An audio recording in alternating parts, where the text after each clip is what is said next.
Let's see what happens when C now sends a frame back to A as the switch has begun to build its MAC address table. This time the frame has a source address of all C's, a destination of all A's, and at this point, when that frame comes into port 2, what will the switch do? It has to ask itself a question. What's the question and which of the two addresses does it concern? It's going to ask itself, do I have an entry in my MAC address table for this incoming frame's source destination, the all C's address? Well, at this point in our walkthrough, the answer is no. So the switch puts one in, and this is what we end up with. We're looking at the MAC address table. We now see an entry for the all A's address and the all C's address. We also see both of them are dynamic, as we'd expect, and we see the ports off which each of them is found. Now, what is the next question the switch is going to ask itself, and about which address? And you know the drill here. It's already in the table. The switch now asks itself, do I have an entry for the destination of this incoming frame? And this time the answer is yes, because it's the all A's address, and the switch put that address in its table the first time A sent a frame to C. So this time the frame is only going to be forwarded.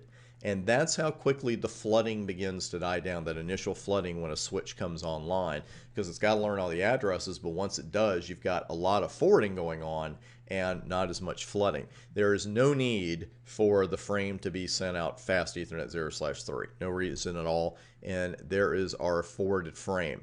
Then when A sends another frame to C, now it's forwarded again, where just a few minutes ago it was going to be flooded, but now the switch has an entry for the all C's address. So it uses that when a frame comes in on port 1, says, hey, I only need to send this out port 2, and that is the power of forwarding a frame. We really like that.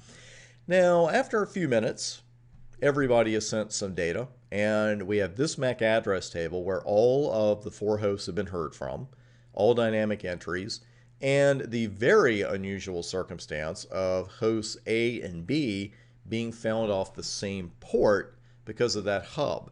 And this is a very unusual scenario, but it helps to illustrate that other frame decision, the frame forwarding decision.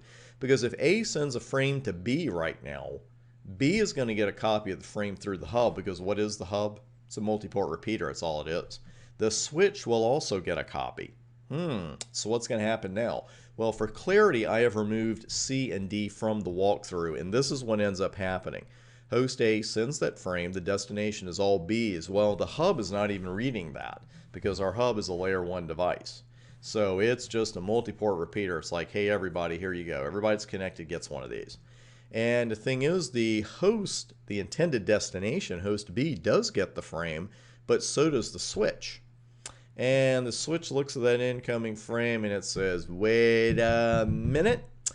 This is not an illegal action, but it's very unusual. And this is when a frame gets filtered, which is just another way of saying it's going to get dropped. And that's when the switch looks in its MAC address table and says, okay, the source and destination for this frame are both found off the same port, in this case fast Ethernet 0/1, and it's just going to drop the frame. That's all that's going to happen. So reviewing our 3 decisions here, and when they happen, forwarding occurs when the switch has an entry for the frame's destination MAC in its table, and that frame is going to be forwarded. It will be sent out only the port indicated by the MAC address table. Flooding occurs when the switch has no entry for the frame's destination MAC in its MAC table, and with flooding, the frame is sent out every port except the one it came in on. We don't get to say many nevers in networking. You've probably already caught on to that, but if you're new to it, there always seems to be an exception to the rules we have, but there is no exception to that. Frames are not going to go back out that same port. If a frame comes in a port, a copy is not going to be sent back out. Finally, filtering, we saw that it's when the source and destination MACs are located off the same port, and the frame is simply going to be dropped. Now, flooded frames are not the only frame type sent out every port except the receiving port. Broadcast frames are frames intended for all hosts. And this is a MAC address you need to be very familiar with. It's the all F's address. And if you're not familiar with how MAC addresses are constructed, where the F's are coming from, You will see that shortly, but I do want to expose you to this now, that destination MAC of all Fs, either uppercase or lowercase, or maybe even a mixture, because case does not matter when it comes to hexadecimal, which is where those MAC addresses, how they're written. Now, I know you were thinking when we were doing our walkthrough, that's fine, but how long do those dynamically learned addresses stay in the table? Well, while static MAC address entries remain in the address table until they're manually removed, dynamically learned addresses stay in the table for 5 minutes. That's the default. And I usually say 300 seconds, not to be cute or show you my command of, knowing how many seconds are in a minute. But as you'll see, when we change that, the command actually uses seconds. That's something we got to watch out for. But 5 minutes, 300 seconds, however you want to put it. And that 5-minute timer is reset every single time a frame comes in with that particular source MAC address. So that is the end of our walkthrough about how a MAC address gets built. Coming up next, I'm going to show you, we're going to go back to that discussion we were having about static entries versus dynamic and what happens when a port goes bad and you have to just quickly move a cable to another port and how that works with a switch and dynamic addresses. I'm going to show that to you, and that's coming up next.